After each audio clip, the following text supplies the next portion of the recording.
Ini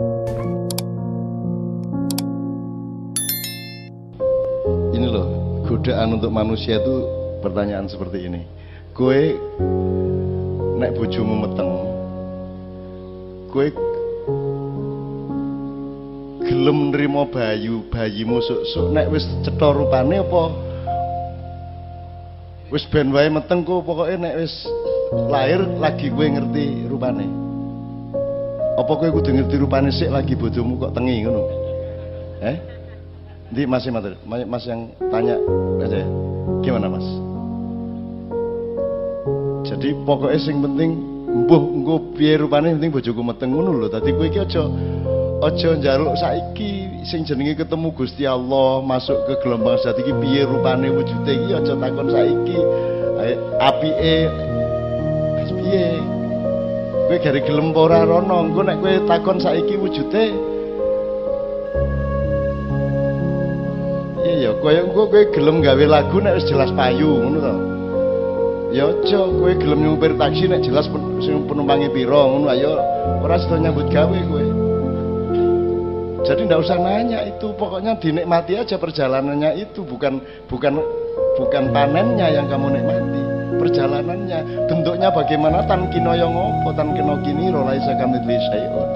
Ngono Dik. Walam nek kowe mengandalkan pengetahuan nganti tekan semono, kowe tidak bisa menikmati tidak tahu. Orang ngerti ki penting ya. Kita tidak ngerti itu penting, jadi bukan hanya ngerti penting itu, nggak ngerti itu ya penting. Misalnya kamu tidak ngerti persis isi hatinya istrimu, itu juga penting. Nak gue ngerti persis, mesti pegatan, gue seminggu pegatan. Nak gue krungu tenan, atine kayak ngomong apa. Aku ini sering janjane nek ora tak kuat-kuat ke hatiku ki yo, pengen matane akeh wong aku. Lah aku ngerti atine kayak ngomong ngene, ngerti saka mripate aku wis ketara wisan, wis ketok. Dan saya menahan diri jangan sampai saya tahu. Jadi sok-sok kuping tak buntu, mripat tak tutupi. Karena ketidaktahuan itu penting untuk saat yang tepat gitu loh, Dik. Itu piye to kowe iki? Apa kowe iki menempuh karier anggar wis jelas sok-sok aku dadi menteri ngono lah ya ora ta ya. Ya menempuh terus gitu ya, Dik ya. Cetra ya. Jadi jangan tanya wujudnya nanti gimana kalau sudah ketemu gelombang kita sing kepriye. Wis to lakonono wae. Gitu loh. Iya. Ngono ya, Dik ya. Wah, sing nikmat ki lera ngerti kuwi ya. Kowe iki gaple nek langsung dibuka ngene ora lucu. Mergo ditutup kuwi njur ngene. Ngono ah sing penak ki le ngudut kuwi kok malah blek. Lah saiki nek wong wedok ora nggo pakaian kabeh wis ora menarik, seminggu wis bosen. Justru mergo saya brukut kuwi wis marake penuh gairah. Mergo ditutupi kuwi, gitu loh. Ya bib ya. Oke, terus mungkin tidak satu persatu tapi seingat saya. Jadi misalnya gini, barusan saya tulis di beberapa hal. Sorry lagi bisa nih aku nyatet ngene iki wong hati sorry. Sebenarnya 3 gelombang itu simplifikasi saya. Sebenarnya juga tidak 3 gelombang, itu bisa 7 gelombang, bisa 9 gelombang, bisa gelombang tidak terbatas. Itu juga ojo njur dadeki rumus 3 gelombang. Itu untuk memudahkan pada semester 1 ini X, Y, Z ngono tok. Ning janjane nanti ada variabel X aksen, X akar berapa, Y aksen, Y plus, Y min. Itu juga ada variabel-variabel. Jadi kalau saya sebut 3 gelombang itu ojo didadekke padatan ya. Itu cuman pintu untuk masuk. Nanti ketika Anda memasukinya, Anda akan menemukan. Itulah sebabnya Allah itu kalau berfirman itu ada 3 macam Bapak. Sampean perhatikan Quran, sampean baca. 1 perintah. Nomor 2 ngandani. Nomor 3 rembuk. Jadi Allah itu ada firman yang sifatnya rembuk. Rembuk ki ora dikandani tenanan kowe. Misalnya Ashabul Kahfi ki pira ki karo Gustalah nganti akhir Al-Kahfi ora dikandani. Ana sing ngarani 3, ana sing ngarani 5, ana sing ngarani 7 kan ngono. Dan itu tidak akan pernah dibuka. Dan kowe aja njaluk dibuka. Cetane piro iki? Rasa ngono kuwi. Wong sing penak iki ra cetha kuwi kok. Jadi Anda ini belum mengerti nikmatnya misteri. Tolong dinikmati. Jadi yang kamu maknai itu bukan hanya pengetahuan, ketidaktahuan juga tolong dimaknai.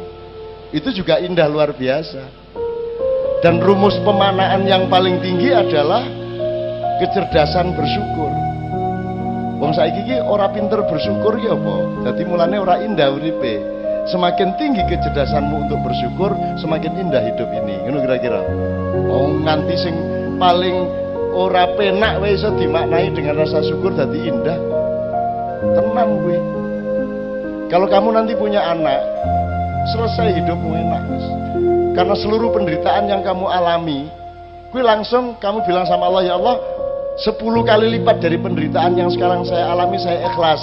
Cuman saya mohon seluruh penderitaan saya ini untuk membayari kesejahteraan dan kemaslahatan anak-anakku besok-besok. Wis ora apa to menderita dadi ini. Saya kowe menderita, saya anakmu bahagia. Nek ana rumus dialektika kaya ngono kan malah apik. Dadi wis ora apa-apa. Mulane seorang ibu akan mengatakan, "Mbok, anakku iki aja lara, sing lara aku wae, nek perlu ki lho mripatku peken nang nggon anakku ora lara." Kan begitu. Jadi begitu banyak makna hidup yang sebenarnya wis garing gledhi ya dhewe. Tetapi orang sekarang menyempitkan diri dengan menganggap bahwa yang bermakna itu cuma materi. Gitu loh. Engko nek wis ana materi tenan ya ora iso memaknai, akhirnya ya ora bahagia. Wis entuk duit, bingung, ditransfer nang wong wedok 50. Karena dia tidak mampu memaknai. Omahe gede banget misalnya, dia juga tidak bisa memaknai piye karepe omah gede karo omah cilik iki bedane apa. Nek klambimu 20 karo klambimu ming 3 iki bedane apa? Apa ya kowe nek klambimu 20 sekali pakai 5 rangkep ngono piye? Nah itu kan soal pemaknaan. Itu akhirnya yang menganggo siji to, Pak. Sing tinggal klambine ya ming siji apa ya nganggo klambi loro lah ya ora. Duwe panganan piro wae iso beras, iso tuku beras sak ton sedina wong sugih. Ning ya apa kowe arep mbadhok sego sak ton lah ya ora. Nah, kalau orang terjebak pada materi, dia akan kehilangan kenikmatan hidup. Dan itu yang terjadi di Indonesia. Orang berebut cari duit, berebut korupsi, itu pun gagal. Tujuannya materi tapi tetap gagal tuh Indonesia. Tetap dibilang tertinggal, negara berkembang, negara dunia ketiga, gagal tuh padahal tujuannya materi. Nah, aku bilang sama kamu, negara-negara lain itu tujuannya bukan materi, maka mereka malah menang soal materi. Sebab energimu entek tinggal golek duit, akhirnya apa jenenge? Untuk pemanaan yang lain kamu sudah kehabisan energi. Misalnya aku sering kayak contoh, tukang becak iki nggo golek duit kan sedina orang nganti seperempat jam 20 menit. Lem becak sedina. Ning le ngentekke energi untuk golek duit lah nek mung pas nyang-nyangan kuwi tok. Pak ternyata harus pinter Pak, angge digang wae 2500 Pak. Ah ngipun 2750 lah. Lah pas itu tok dia cari duit. Begitu mulai ngenjot isih batin duit ora. Begitu ngenjot kan wis mesti entuk duit to. Masa kowe isih mikir duit? Begitu ngenjot itulah giliran untuk memaknai becak. Alhamdulillah aku iso becak. Ambok sak ampu-ampue wali kota nek wani becak kaya aku totoan driji. Tetep aku sing luwih ampuh mergo aku wani becak. Kebanyakan orang ora wani becak. Ya ta, Pak? Ya ta? Lho kuwi lek makna to. Kabeh wong cak mau jadi presiden. Oh aku ora dadi bisa wani kok pemenang dadi presiden. Ora dadi wani kok. Ora dadi apa-apa iki lho wani, apa meneh dadi apa-apa. Jadi bukan tantangan untuk menjadi apa-apa bagi saya. Yang tantangan adalah orang duwe apa-apa ora dadi apa-apa wani kowe. Kejaman biyen aku karo Habib Anis nang Tayu nang gone Kangmu nang gone Kang Ahmad ning Kudus. Ki yo ngene iki aku ora berubah secara karier keduniaan ora tahu berkembang aku. Gitu loh. Ora tahu berkembang. Dolek duit ora tahu aku. Emoh aku ngelakoni apa-apa dengan tujuan dolek duit. Kuwi ngremehke Gusti Allah. Yuk kerja wae, kerja. Apa rep iki ana sewan mobil nang Klaten ning rong dina rong bengi. Iya Cak, wis aku entuk pira sing nyetir entuk pira ngono. Nek nyambut gawe wae tak nikmati. Perkara entuk duit pira, lah Gusti Allah sing tanggung jawab nang aku wae. Wis angel-angel gawe aku mosok ora tanggung jawab. Ya toh? Emang Allah enggak tanggung jawab. Kok kowe njurung diwangi nyolong-nyolong, kuwi lak ngersula sing gawe kowe. Pisuwe lho kowe bendina karo Gusti Allah. Tujune Gusti Allah doaku nek aku nambah sedina mesu ping 3000. Asu iki rumangsane aku ora kek rezeki wae diwangi nyolong-nyolong asu bajingan ngono kan. Bayangke nek aku Gusti Allah mesti misah-misuh kaya bendina. Aku iki gawe iki tenanan, aku iki tanggung jawab gitu loh. Aku melindungi, aku kek fasilitas, aku kek rezeki. Wong aku sing gawe. Lah ngono to ya. Lah kok sing tak gawe iki sing tak ciptake kok ora percaya karo sing gawe. Diwangi nyolong rono nyikut rene nyabot rono lah ngono to. Maka sekarang teman-teman sekalian kalau kita kembali ke perjalanan ini Anda di gelombang kedua katakan, maka Anda berada di sini karena Anda manusia gelombang kedua. Sekarang kan pertarungan Anda kowe dimagnet oleh yang pertama atau dimagnet oleh yang ketiga. Kowe dhewe cenderung pengen apa? Kamu ingin diserap Allah atau diserap oleh batu bata? Kan begitu ceritanya. Ya pasti Anda memilih diserap oleh Allah. Dan tolong bertahan, jangan tanya bentuknya diserap oleh Allah piye ya. Misteri ini malah ning kono kuwi ya. Mulane Nabi Khidir ki kudungan, pakai kerudung. Ming sithik banget raine sing ketok.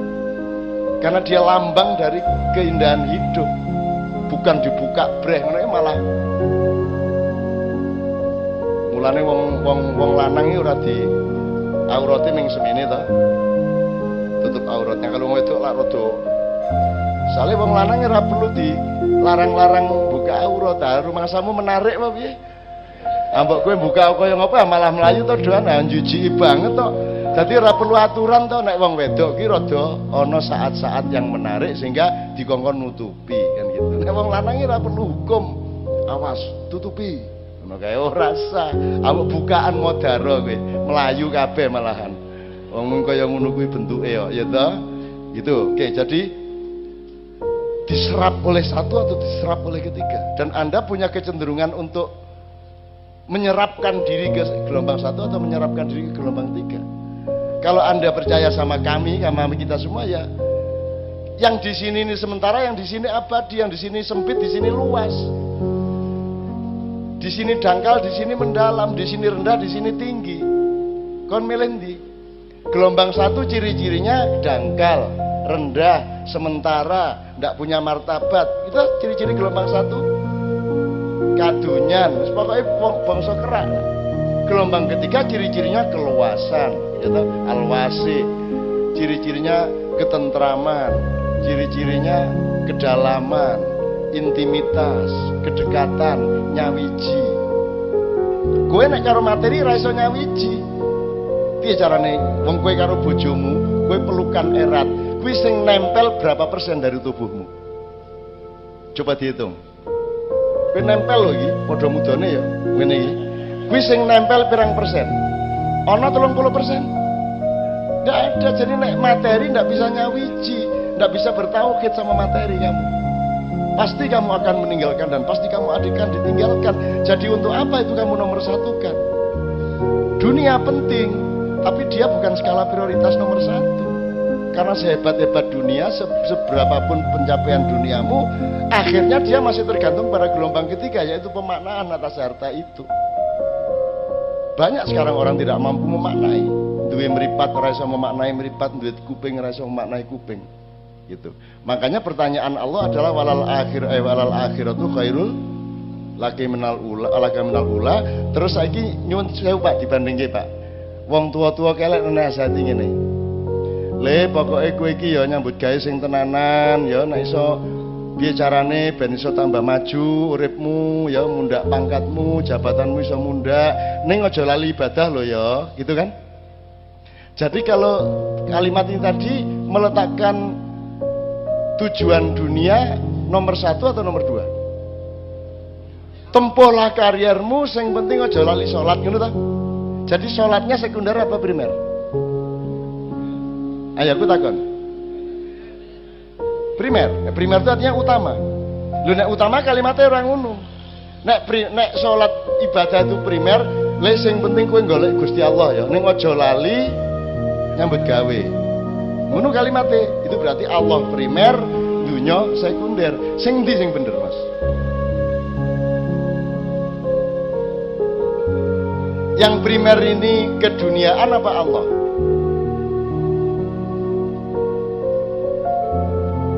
Nek nasihatnya tadi kan terbalik. Pokoknya karier mulai sing maju, alhamdulillah lho anakku saiki iki. Gaji asline iki mung 6 juta. Ning ya iso tuku mobil oke lho, masyaallah. Gusti Allah nang kaya rezeki. Padahal kuwi korupsi karepe. Iso gawe masjid, iso gawe ngono lho. Padahal itu korupsi maksudnya. Dan ibu-ibu bangga. Ya Allah, anakku saiki wis show ning dindi lho, dadi penyanyi dangdut kare karo ngene-ngene sing ngeterke ibune nganggo jilbab, nganggo wiritan ya masyaallah alhamdulillah anakku saiki wis eksis. Wis eksis urung XL. Kan gitu. Piye to wong-wong iki uteke kualik-kualik. Nek miturut Allah kan jelas ayatnya wabtaghi fima atakallahu darul akhirah wala tansa nasibaka minat dunya. Itu pedoman, itu metodologi untuk menemukan Allah. Di dalam perjalananmu mencari ujung dari pengembaraan yaitu al-akhirah, yang di situ ada Allah, kamu jangan sampai lupa mencari nafkah. Jangan sampai lupa urusan duniamu. Jadi dunia ki meng aja lali lho meng ngono tok. Yang kita lakukan bahkan nasihat orang-orang tua kita kan terbalik. Aja lali ibadah lho ngono tok to. Dadi ibadah meng sambilan. Akhirnya ibadah dipersembahkan, ibadah kepada Allah dipersembahkan untuk kepentingan dunia. Ya toh, piye carane ben dagangan luwih laris umroh. Engko nek wis bali nganggo kelar kaji haji, berarti engko saya laris, saya melimpah rezekine lak ngono. Bahkan Gusti Allah mung dienggo cewek. Nek wis jembret silite, kepet umroh. Kepet iki maksudnya nek wis arep konangan KPK, umroh.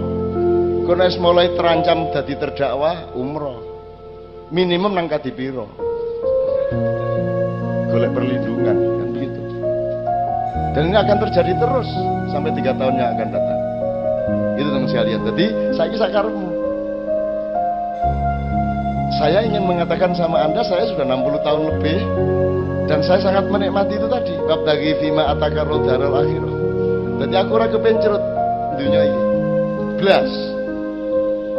Ya ning aku ora nganti koyo Sayyidina Ali. Sayyidina Ali itu kepada dunia dia mentalak 3. Nek aku talak 1 wae lah. Artinya ya dunia ghurri ghairi laqad talaqtuka thalathatan. Wahai dunia, kamu tidak usah merayu. Kalau kamu merayu, carilah yang selain aku. Kamu tidak usah merayu aku, karena aku, wahai dunia, sudah mentalak kamu talak 3. Kata Sayyidina Ali, nagora. Dunia tak rabi ning manut aku. Ora tak talak kowe. Nek kepeksa nek kowe mulai macam-macam karo aku tak talak dunia. Duit nek mulai menjajah aku tak buang. Kan begitu. Apa wae yang semua sifatnya keduniaan tak tinggal nek mulai arep menjajah aku. Apa wae? Media massa 15 tahun saya tinggal. Televisi saya tinggal, tidak mungkin saya siaran televisi. Kalau ada di ADTV Jogja, itu bukan kita siaran di televisi. ADTV ngambil acara seperti ini dimuat. Tapi bukan kita syuting untuk televisi. Karena televisi kalau ngajak kita syuting, mereka yang ngatur. Saya tidak bisa diatur. Aku rasa diatur sopo-sopo. Aku rata taat karo Kanjeng Nabi ora taat aku. Muter aku ya. Cak nu rata taat karo Kanjeng Nabi ya ora no. Taat nang Gusti Allah no. Kanjeng Nabi dudu Gusti Allah. Kanjeng Nabi ki mung dikon ngeterke apa wae sing kudu kok taati saka Gusti Allah, tapi hak untuk ditaati itu Allah Subhanahu wa taala. Ngono lho. Kudu wani ngomong ngono kuwi. Nek ana Kanjeng Nabi nyun sewu nggih, sewu. Ya ngono, ora apa-apa. Kudu dikendeli. Ha iki do ingah-ingi. Wah, Nabi Musa sekti, jare sapa? Ora ana wong sekti. Iku tongkate iso nyigar segara kuwi lak mau pas diperintah coba sore ning ngene meneh ndak mbelah. Nah, rumusnya jelas la haula wala quwata illa billah. Jadi semua pendapat saya ini insya Allah dibenarkan oleh semua rasul dan nabi, dan mereka tidak mau menyaingi Allah. Sekti nama mboten Nabi Musa? Mboten. Orang no selain Allah sakti tidak ada, hanya Allah yang sakti. La haula wala quwata illa billah. Cetha welo-welo. Lah kok Nabi diarani sekti njur kowe dhewe percaya nek kowe sekti. Aku kowe ra iso ngarani aku sekti, tak tolak kowe. Nek kadang-kadang rada ajaib kae tak duduhi ki rahasiane. Ora kuwi ra sekti. Kuwi mung Gusti Allah gawe. Dilalah kuwi nek ora disetel karo Gusti Allah ya ora kedaden. Oke sing sekti-sekti oke. Ning kuwi dudu aku sing sekti. Sing sekti Gusti Allah. Nah, nek kowe gelem ndoleki ngono kuwi nikmat banget urip kowe poso-poso ngene aku sering ngomong, aku takon terus terang ya. Kowe jawabnya jujur ya. Kowe jane seneng ora poso? Asli. Ora to? Ning dindi kan ora wani to ngomong ngono. Jadi di Pati ini sudah revolusioner ke gelombang ketiga. Loh, cak piye kok wong Allah menyuruh kok kita ndak suka? Loh, piye to kowe iki? Kowe mulane sing lengkap, sing jangkep harus punya multiple intelligence. Jangan hanya punya mono intelligence.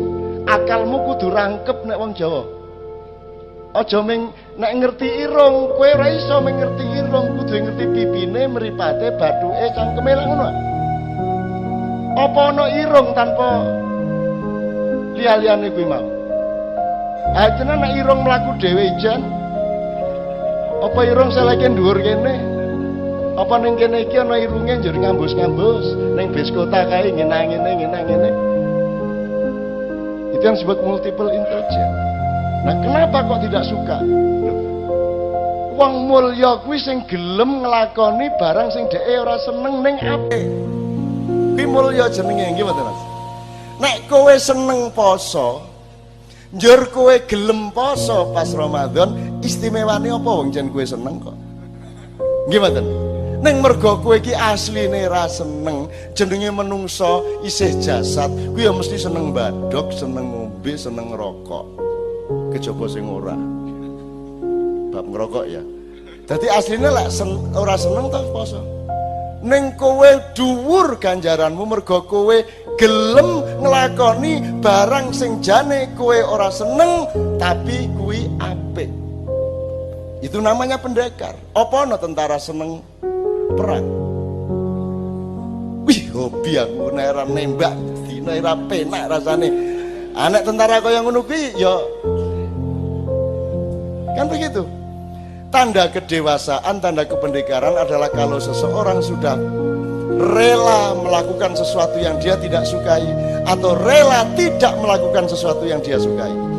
Poso mengandung kedua-duanya. Jane kowe ora seneng ning kowe lilo ora mangan, jane kowe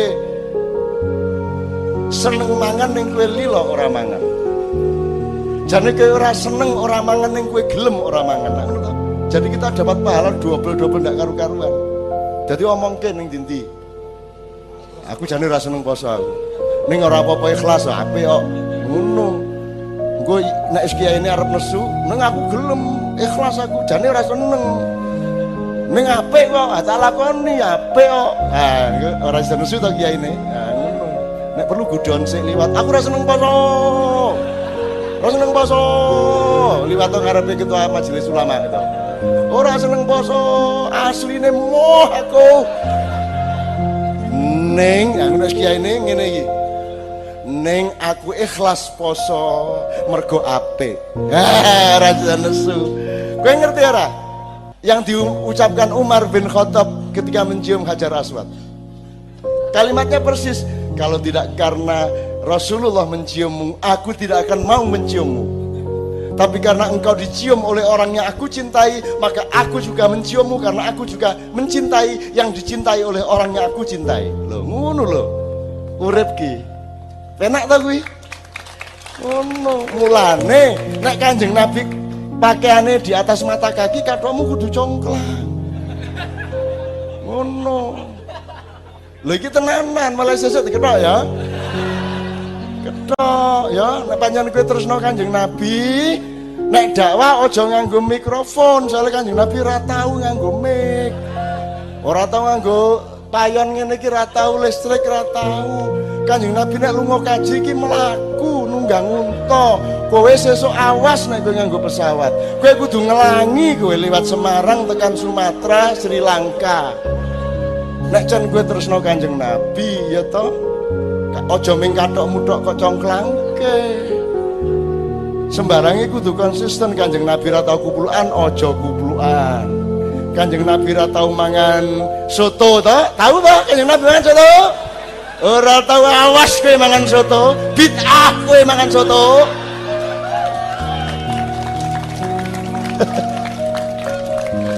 Lah ya bid'ah kok ya. Ora paham bid'ah kuwi mung berlaku di dalam rukun Islam. Di luar rukun Islam tidak ada bid'ah. Rukun Islam ki aja diganti, aja ditambahi, aja dikurangi, rasa bagusi. Sak sehat-sehate awakmu sembahyang subuh ya cukup 2 rakaat, njur aja njur. Aku energiku berlebih ya, aku nek ora 16 rakaat ora puas aku. Ana meneh iki mau awan-awan mau. Ana bocah iki teko-teko wis magrib iki, Mas kedap kula numpang salat asar, ngono kuwi wis magrib. Loh, ora entuk kuwi. Kita bereaksi gitu, lho ora entuk iki wis magrib kok kowe mosok arep dijamak karo. Tapi Kiai Pekalongan jawab SJ, walah bocah iki oleh apik. Wis cepet-cepet wis magrib ya isih gelem lho salat asar. Oke, apik ta iki? Apik ta iki reaksine? Apik ta kuwi? Ah perkara kuwi salah kan urusane Gusti Allah. Kan lumayan bocah kuwi wis magrib lho isih gelem salat. Lah iya kae wis jam 11 awan lho ya isih gelem salat subuh. Lha itu kan soal cara berpikir ya Mas. Ya ta? Dadi urip iki ombone ora karo-karuan. Ya. Jadi ojo gampang kerengan. Ojo gampang nesu, ojo gampang memusyrik-musyrikan orang. Tidak ada kekuasaan dan pengetahuan untuk mengatakan seseorang itu musyrik. Bagaimana caranya tahu? Wong musyrik letaknya dalam pikirannya orang kok. Niatnya apa, yang dituhankan siapa, kan ada di pikirannya dia dan di hati dia. Bagaimana caranya kamu tahu? Apa mergo ngobong menyan terus syirik ngono? Perilaku kayak apa misalnya? Itu syirik. Bagaimana bisa menyimpulkan bakar menyan itu syirik? Kan tergantung niatnya apa. Dan niatnya nih aku bangane bakar ndasmu tak bakar menyan wae. Ye, apik ora kuwi? Apik ora kuwi? Loh, yang menjadikan seseorang musyrik atau tidak itu kan kalau dia menuhankan yang selain Allah. Nek ngobong menyan belum merupakan bukti bahwa dia menuhankan selain Allah. Yang bisa membuktikan adalah niat di dalam pikiran dan hatinya. Lah untuk mengetahui niat caranya piye kowe? Caranya piye kowe? Lah ngecek iki piye? Mulane rasa itu di luar kekuasaanmu, nyirik-nyirik ke wong, ngafir-ngafir ke wong, kamu tidak punya ilmu, tidak punya pengetahuan, tidak mungkin kamu bisa tahu itu. Wong kafir apa ora iki ra iso. Abu Thalib mlebu Islam apa ora iki ra ngerti. Belum pernah secara resmi menyatakan syahadat, tapi nek ning jero atine wis wingi-wingi piye? Yur karo Gusti Allah, lep menenge lep ya kita kandhake nek kowe urung syahadat ya ben kedo sinau sok-sok. Jadi ada fenomena Abu Thalib pamannya Rasulullah yang dibiarkan misterius, muslim atau tidak, dan misterius itu diperlukan supaya orang berpikir terus, supaya punya kerendahan hati kan ngono. Jadi ojo gampang-gampang nyimpulke wong kafir apa ora kafir piye le mau ngerti. Gitu loh, ora iso kowe ngerti nek ngobong menyan, lah ngopo ngobong menyan kok ora entuk.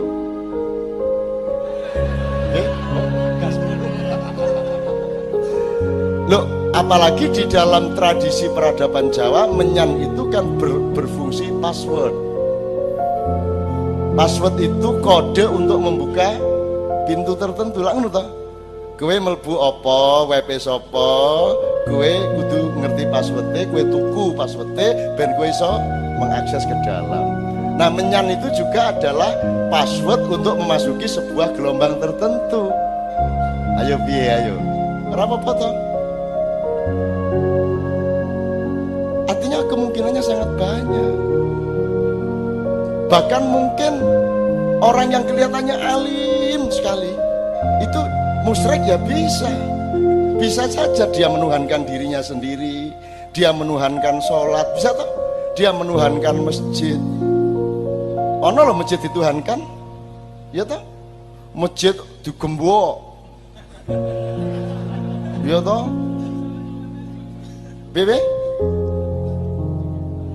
Mikir dipateni lah, ya nek ora kok gawa bali ya. Iya. Jadi semua itu dinamis dan satu-satunya jalan untuk memperlakukan semua itu adalah berunding secara rasional dan saling rendah hati satu sama lain.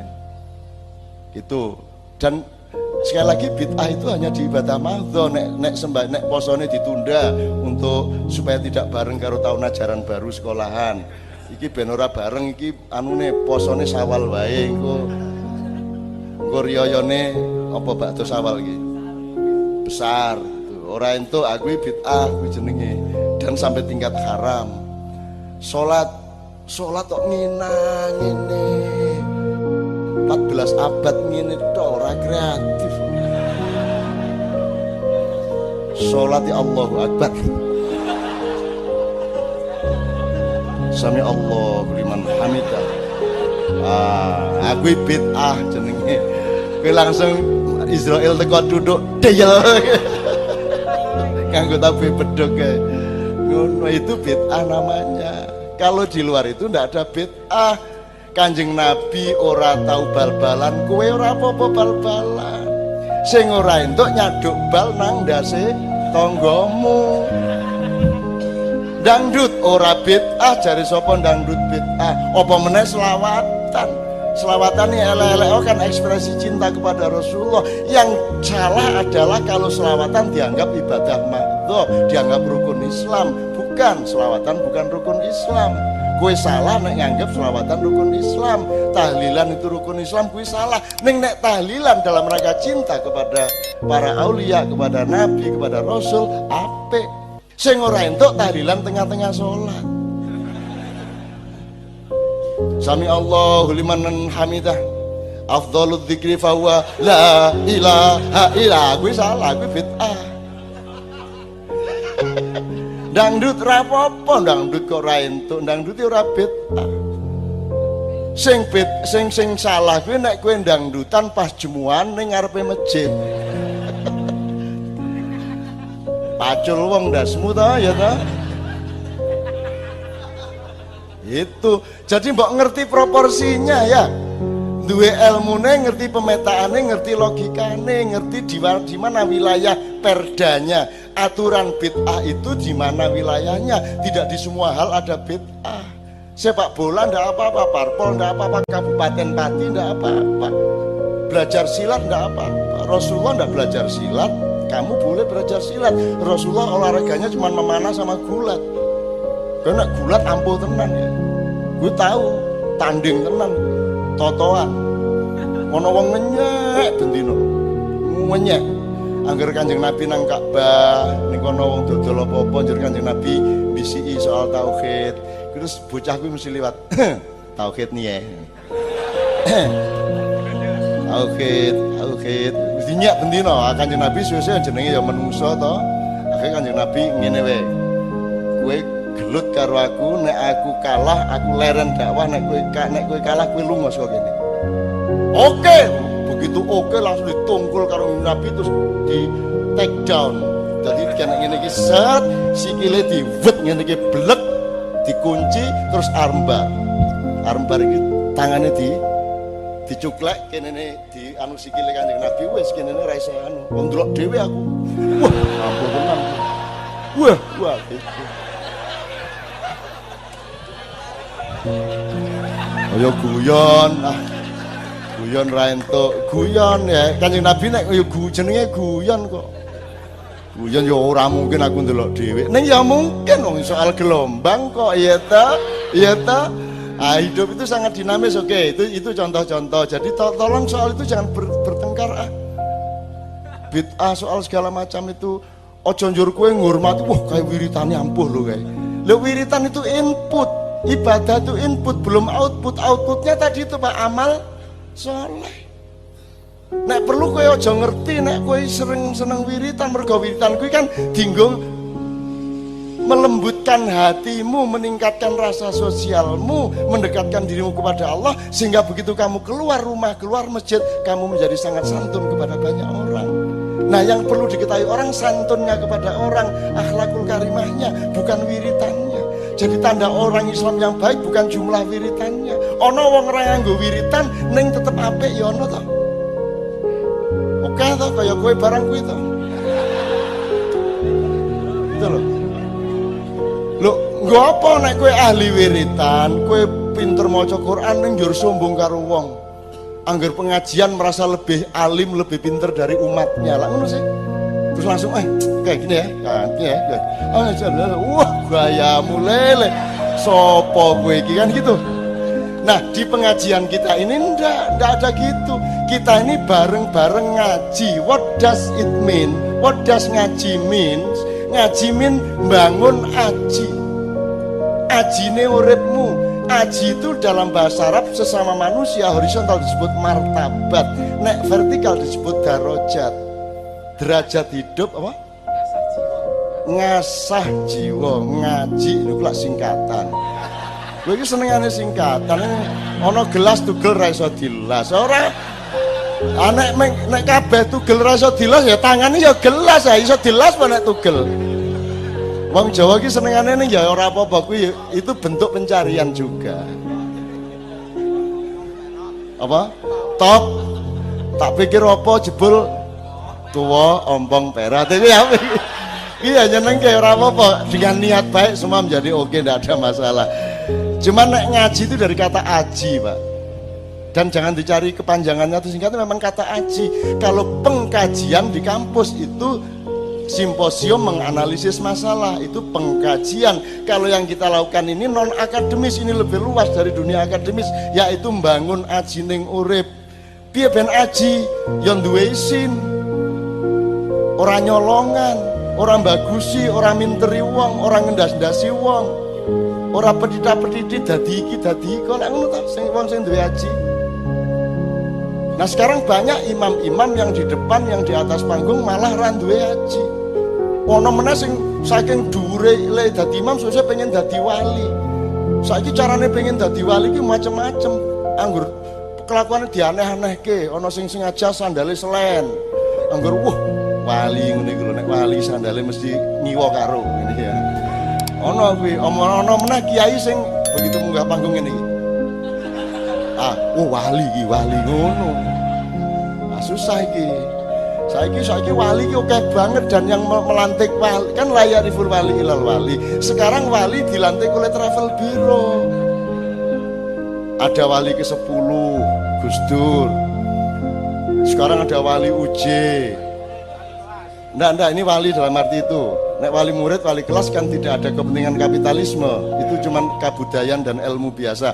Tapi kalau wali ini kan kapitalisme, ini dunia materi. Supaya bisa menarik orang untuk ziarah, biasanya ziarah wali songo, saiki ojo ming wali songo.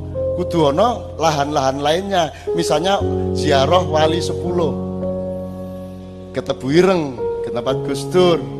Akhirnya Gus Dur dadi wali, padahal ada makamnya Kiai Haji bapaknya Wahid Hasyim, ada makamnya Hasyim Asy'ari, kira tahu dilirik.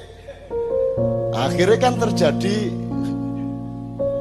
bukan kecemburuan, terjadi agak kurang harmonis di alam barzah. Tapi Gus Dur di traveli terus, mbak ora, bapak ora. Akhirnya suatu hari ditemenin Sunan Kalijogo, Sunan Ampel, Imam Busiri, bareng Durakman kontene Durakman. Gitu. Terus Gus Dur diaturi moro dawuh wonten dawuh Mbah. Ngene le. Wali kon saiki ya. Gak kondo-kondo aku nek kon wali. Le mesake Gus Dur to ya. Kalau memang kita menyimpulkan beliau wali, mari kita hormati benar-benar sebagaimana layaknya menghormati para pemegang walayah. Walayah itu sertifikat kewalian. Nek risalah sertifikat kerasulan, nek nubuah sertifikat kenabian, nek khilafah sertifikat Hizbut Tahrir. Jane wae kene kabeh ane wis dipek Hizbut Tahrir ya wis ben ra apa-apa, wis ra apa-apa. Wis kene malah ora dadi khalifah, malah ra dosa to ya, malah penak gitu. Nah, mari kita hormati penuh ini kan enggak. Gus Dur diwalikan untuk kepentingan travel, bisa mempengaruhi banyak orang untuk menyerap duitnya. Jadi sekarang ada wali 10, kemudian ada wali 9 Jawa Timur. Kan wali kan songo kan Jawa Timur, Jawa Tengah, Jawa Barat. Jawa Barat 1 Sunan Gunung Jati, Jawa Tengahnya Sunan Kudus, Sunan Kalijogo, Sunan Muria. Ya. Ora Bonong Jawa Timur. Ya, ya. Nah, berarti di Jawa Timur tinggal 5. Tinggal 5. Lah ben jangkep wali songo Jawa Timur goleke 4 meneh. Golek-golek ana Yai Bungkul, ana Sunan Sopo. Dan cara mencari wali yang baru itu tergantung sing gampang rute bise nang ndi. Jadi sing gampang diliwati bis dhek dadi wali. Lah piye kaya ngene iki? Itu yang namanya gelombang kedua diserap oleh gelombang pertama. Gelombang kedua yang seharusnya mengabdi kepada gelombang ketiga, dia malah diserap oleh gelombang pertama. Bahkan dunia gelombang kedua dan ketiga dijadikan komoditas pada gelombang materialisme yang pertama tadi.